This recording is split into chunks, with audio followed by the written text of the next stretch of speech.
This is a portrait of the smartest man alive. He had weighed the light of the stars and written the mathematics of gravity itself. He also ran the nation's money, master of the royal mint, the man in charge of England's coins. And in the year 1720, he was about to make the most human mistake there is. He bought into the hottest stock in the world, early, while it was cheap. He was smart. He sold. He walked away with a fortune and his dignity. And then he watched his friends get richer without him. And something in the greatest mind in history simply broke. This is London, 1720, the first great stock market crash in history. And unlike the manias you've heard about, this one didn't just happen. It was built, brick by brick, bribe by bribe, by men who knew exactly what they were doing. Stay with me to the end, because the genius who could calculate the heavens couldn't calculate the one thing that ruins everyone. This is the story of the South Sea Bubble, the scam so well engineered it took down the most rational man who ever lived. Every week I dig up one money story where the smartest people in the room made the oldest mistake there is, and I show you exactly how it happened. If that's your kind of history, subscribe now, and let's get into it. To understand how this trap closed, you have to understand the man it caught, because it wasn't some greedy fool. It was Isaac Newton. By 1720, Newton wasn't just the most famous scientist in Europe. For over 20 years he'd held one of the most trusted jobs in the kingdom, master of the royal mint. The man who looked after England's money, who guaranteed the weight of its gold, and sent counterfeiters to the gallows.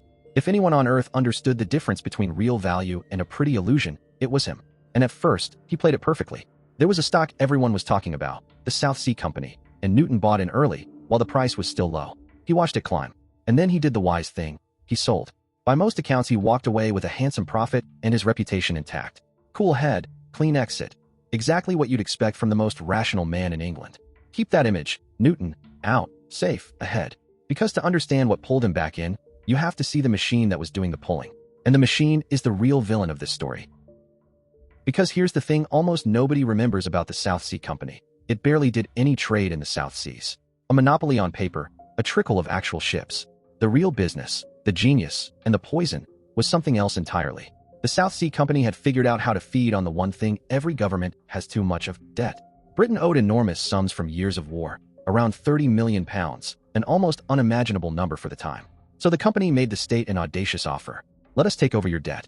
We'll hand the people you owe our shares instead of your bonds. The architect of this plan was a man named John Blunt, and Blunt had spotted something beautiful and dangerous hiding inside the math. Here it is. The higher the company's share price climbed, the fewer shares it had to hand over to cover each slice of that debt, which left more shares in its own vaults to sell for cash.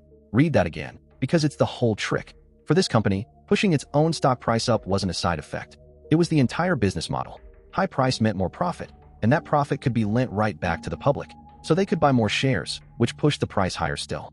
A machine that ran on its own hype, built on purpose. All it needed was for the price to never, ever stop rising. So the company made very sure it wouldn't. To keep the price climbing, you don't just need excited buyers. You need the people who make the rules to want the same thing you want. So the company handed out shares, fictitious shares, requiring no payment at all, to the most powerful people in Britain. Members of parliament, government ministers, the mistresses of King George himself. And the terms were diabolically clever. You didn't buy these shares.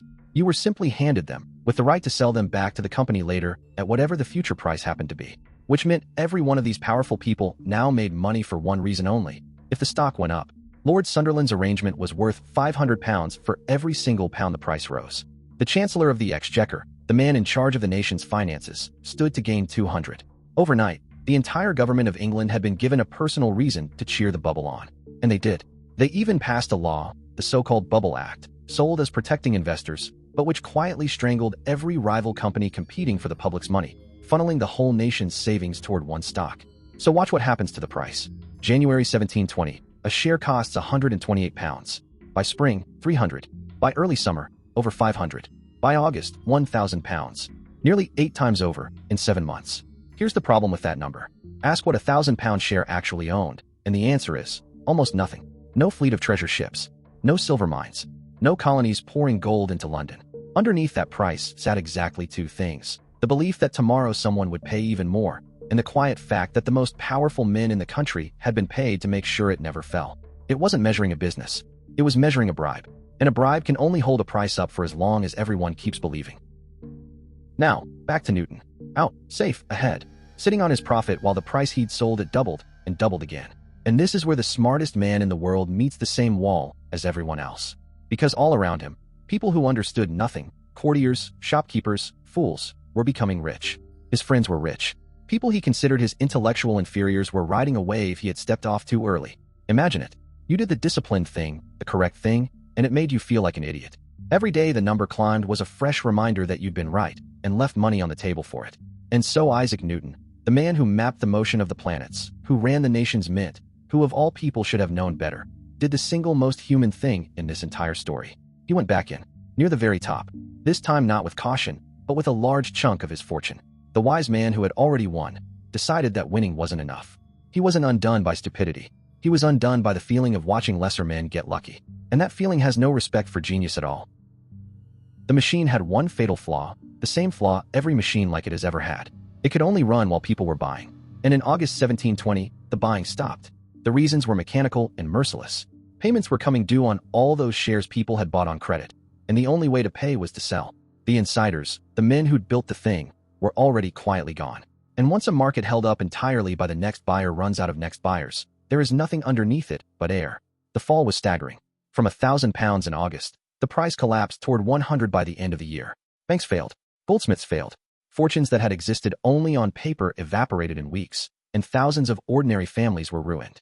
And Isaac Newton, master of the mint, the greatest scientific mind who ever lived, lost around £20,000.